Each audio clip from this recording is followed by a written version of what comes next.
নমস্কার, আমি তৃণমূল কংগ্রেসের সাংসদ মহুয়া মৈত্র বলছি। গতকালও একটি ভিডিও করেছিলাম, তা আজকে এই ভিডিওটা করে জানাচ্ছি যে গত পরশু কৃষ্ণনগর কোর্ট চত্বরে যে বিজেপির মহিলারা গ্যাস খেয়ে আমার জন্য অপেক্ষা করছিলেন, আপনাদের যারাই খবর দিয়েছিল যে আমার নাকি হাজিরা ছিল, আমি পৌঁছাবো, আমার কোনো হাজিরা ছিল না, কোনো সামঞ্জস্য ছিল না।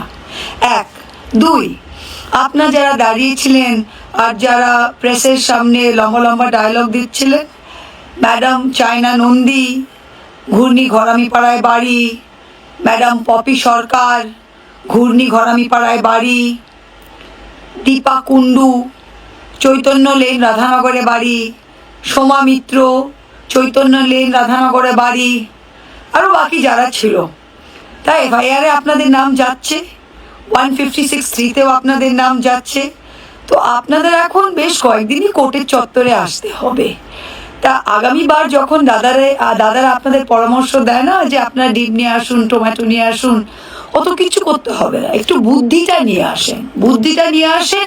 আর এখন তো অনেক আপনাদের মুসলমান ভাইরাও তো টাকা দিয়ে সিকিউরিটির লোভে বিজেপি পার্টি জয়েন করেছে, তাদের বউদের থেকে কয়েকটা বুরখাও ধার করে নিয়ে আসেন, তাহলে বুরখা পরে ডিমগুলো ভালো করে ছুটতে পারবেন, তখন কেউ চিনতেও পারবে না, তখন আপনাদের বিরুদ্ধে এফআইআর আর কেস হবে না।